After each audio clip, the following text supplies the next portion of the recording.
Eu te amo. Bem, eu te amo, especialmente porque vocês são Halkassans. Que prazer, não há lugar melhor, eu disse. Quando voltarmos para Campbell, quero estar em frente a um tribuna com um Halkassan, com um Tori atrás de mim. E aqui estamos. Deus abençoe todos vocês. Que dia lindo. Que dia lindo para estar com esta incrível unidade histórica. Ouçam, eu já fiquei em formação como vocês por tempo demais, então não vou me alongar nisso. Normalmente, quando eu falo sobre o básico e estou explicando ao povo americano ou para toda a nossa tropa do que se trata o nosso trabalho. Porque por muito tempo, sob administrações anteriores, houve distrações que entraram em nossas formações e em todo o nosso exército temos que restabelecer a ordem para voltar ao básico. Responsabilidade, letalidade, combate, prontidão, treinamento, disciplina, todas essas coisas que vocês ouvem todos os dias, vocês entendem. Como Halkassans, estamos tendo que restabelecer isso. Então, da perspectiva do presidente Trump, é muito bom senso.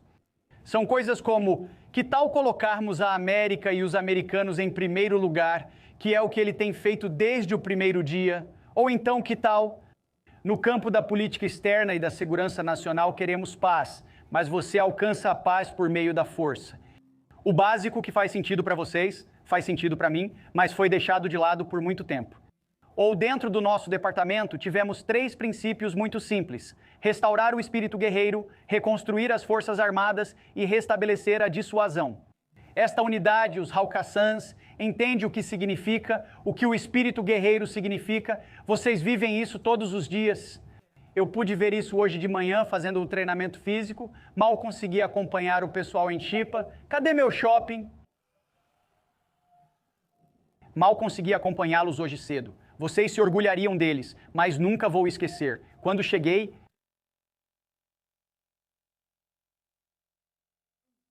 o grupo de armas me levou para dar um ralo no novo tenente e garantir que ele entendesse. Aqui levamos as coisas a sério e treinamos duro todos os dias. O espírito guerreiro está vivo e forte aqui, nesta divisão, nesta brigada e em todos os seus batalhões e companhias. Eu sei disso, eu vi, eu observo, estou olhando nos seus olhos agora. Mas por muito tempo fomos distraídos por outras coisas, em outros lugares e outros serviços. Seja nos dividindo por raça ou gênero, coisas como diversidade, equidade e inclusão, ou focando em justiça social. Os tipos de coisas que talvez funcionem em um campus universitário ou em uma sala de professores, mas não funcionam em uma trincheira. Elas não funcionam quando você tem uma missão em comum, não funcionam quando as balas estão voando, quando você precisa lidar com as distrações e os destroços. Conversei com os tenentes hoje, eles disseram, menos distrações é melhor. Desde o fuzil até como você se move como um grupo e pelotão, é senso comum, todo mundo sabe disso. Por isso a frase mais idiota da história militar é: nossa diversidade é nossa força. Veja, porque eu olho para esse grupo e vejo muitos rostos diversos, e isso é algo bonito e maravilhoso, de diferentes origens, mas não é isso que torna vocês fortes.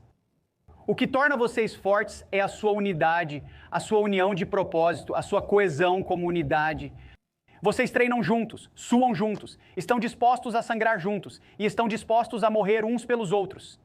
Essa unidade, esse vermelho, branco e azul, essa boina, esse tori, é isso que une vocês e vai unir vocês para sempre. É isso que me trouxe de volta aqui, 20 anos depois de eu ter usado esse uniforme e essa insígnia. Esse ethos é o que torna o guerreiro americano diferente. É o que o povo americano espera, é o que eu espero, é o que nosso comandante em chefe espera. O ethos do guerreiro se perdeu em muitos outros lugares, mas ele vive bem aqui e está de volta em nossas formações e em todo o nosso exército. Estamos reconstruindo nossas forças armadas. Você viu o presidente anunciar $1,5 trilhão para nossos gastos com defesa no ano fiscal de 2027. Essa é uma mensagem para o resto do mundo, seja em nossos submarinos, seja no espaço, seja em caças ou em formações. Estamos investindo naqueles que servem ao nosso país. E não são apenas sistemas sofisticados e novos veículos, é qualidade de vida, é salário, são os alojamentos, os refeitórios, é o atendimento de saúde.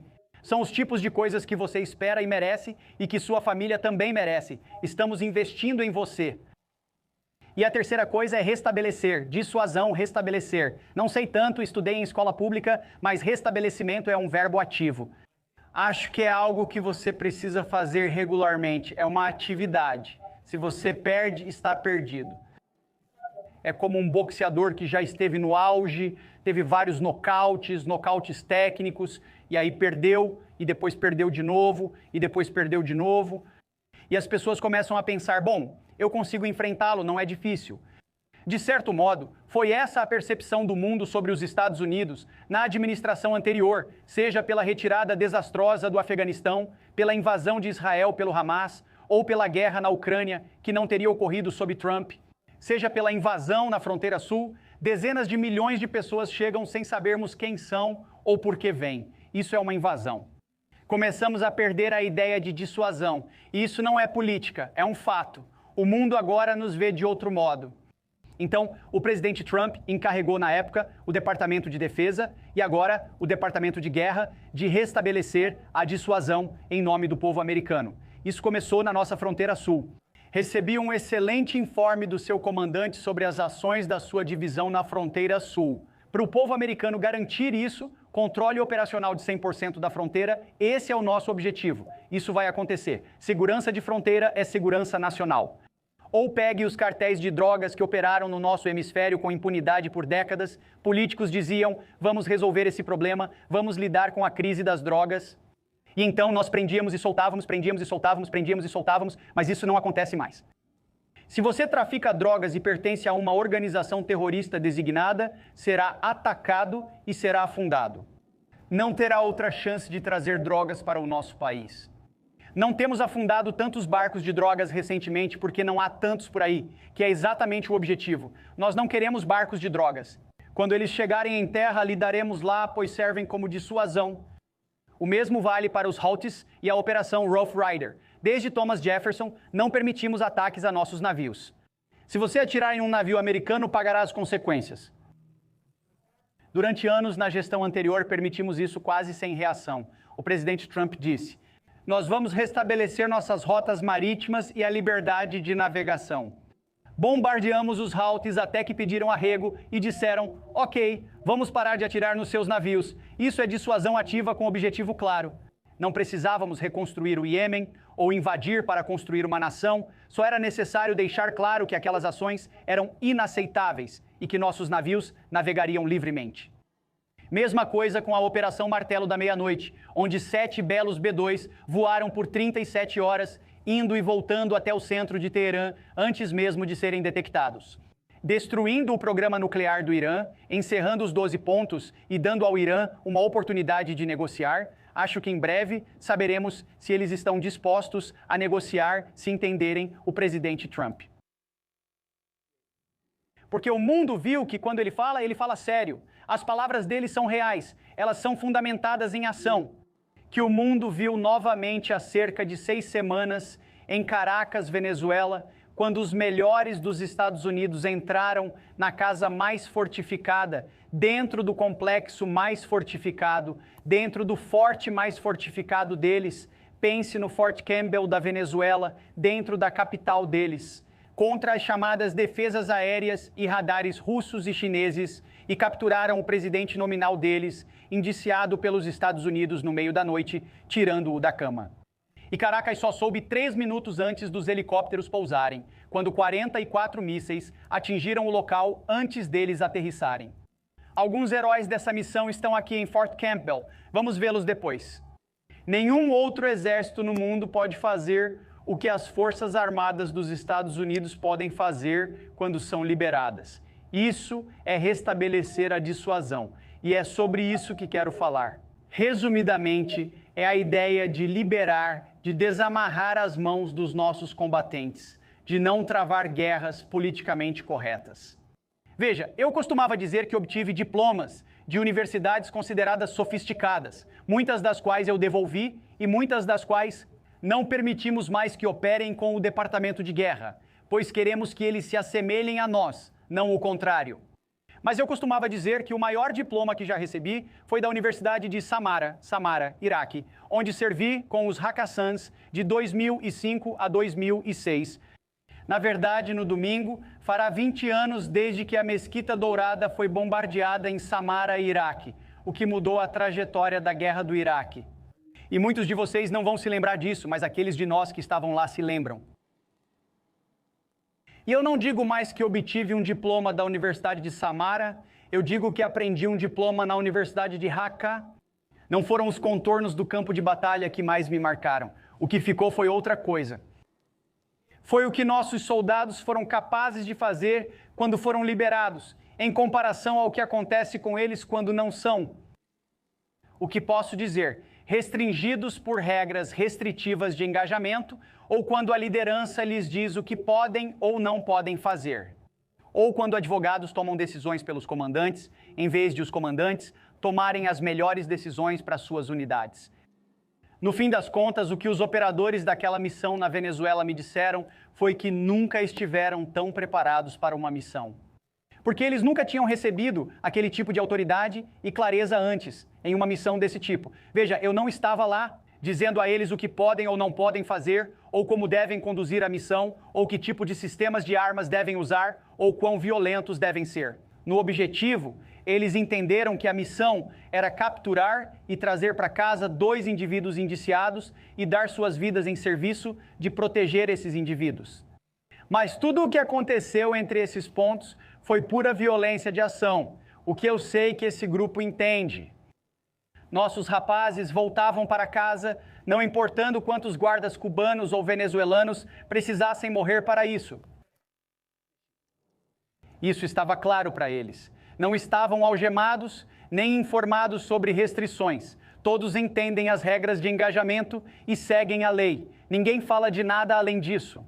Estamos falando sobre liberar porque vi coisas demais. E estou aqui com Eric Garrison, um nome que deveria ser bem conhecido internamente. Este soldado recebeu uma estrela de prata por ações em 2008, que recentemente foi elevada para a Cruz de Serviço Distinto por ações em Bagdá em 2008 durante a missão. Depois da minha, ele agora é meu conselheiro sênior no Pentágono. Diariamente discutimos as necessidades do Exército em toda a força. Ele também foi meu primeiro sargento quando eu era comandante do 2º Pelotão Charlie 3187 dos Haqqasans. Durante aquela missão, ele foi meu primeiro sargento. Vocês vão gostar disso. Eu cheguei 3 semanas antes da missão. É uma longa história. Escrevi sobre isso em um dos meus livros, 3 semanas antes da missão. Eu era da Guarda Nacional, não tinha qualificação de ranger nem de assalto aéreo. Cara de Wall Street, formado na Ivy League. E Eric Garrison olhou para mim e disse: "Que porra foi que eu acabei de receber? Quem é esse cara? É algum John Kerry?" Literalmente o que ele disse. Ele se responsabilizou por garantir que eu estivesse lá pelos motivos certos. Se eu estava lá, era para preparar meus homens. Se eu estava lá, era para aprender com meus sargentos, absorver toda a sabedoria que eu pudesse deles. Treinei meus caras mais duro do que qualquer outro grupo, pelotão ou companhia do regimento, para garantir que estivéssemos preparados para o combate. Servimos sob o comando do coronel Michael Steele, famoso por suas ações em Mogadíscio, com o Exército e os Rangers, já experiente em combate. Nós não tínhamos, mas entendíamos essa prova de fogo. E naquelas frações de segundo, você precisava estar pronto para agir, ser preciso, para se mover rapidamente. Todos sentem isso no estômago nessa hora, mas seu treinamento assume o controle? Você está disposto a fazer o que é preciso no objetivo? E naquele momento decisivo, Eric Garrison olhou para um novo tenente e disse: "Ele precisa estar pronto, e eu vou garantir que ele tenha autonomia e que o pelotão dele também tenha." Então, naquela primeira missão de assalto aéreo em Bagdá, que aconteceu pouco antes do Natal de 2005, aquele pelotão está preparado no objetivo para a missão que eles estão realizando. Eric Garrison estava comigo nos helicópteros garantindo nossa preparação. O trabalho dele era me dar cobertura e nos fortalecer. E eu sentia isso tanto do comandante da companhia quanto do primeiro sargento, mas não sentia isso em alguns outros escalões. E foi aí que os problemas começaram. Quando havia líderes que estavam mais preocupados com suas próprias carreiras, ou mais preocupados em mitigar riscos, ou mais preocupados com um PowerPoint perfeitamente apresentado, ou com regras de engajamento realmente restritivas, ou tudo o que faziam era ouvir advogados, ou estavam interessados em questões humanitárias e construção da nação, em vez de capacitar os combatentes. E quando isso acontece, você tem os combatentes pensando mais no que está por trás deles. Ou seja, nas consequências que podem enfrentar daqueles a quem servem, do que no inimigo que precisam enfrentar e destruir.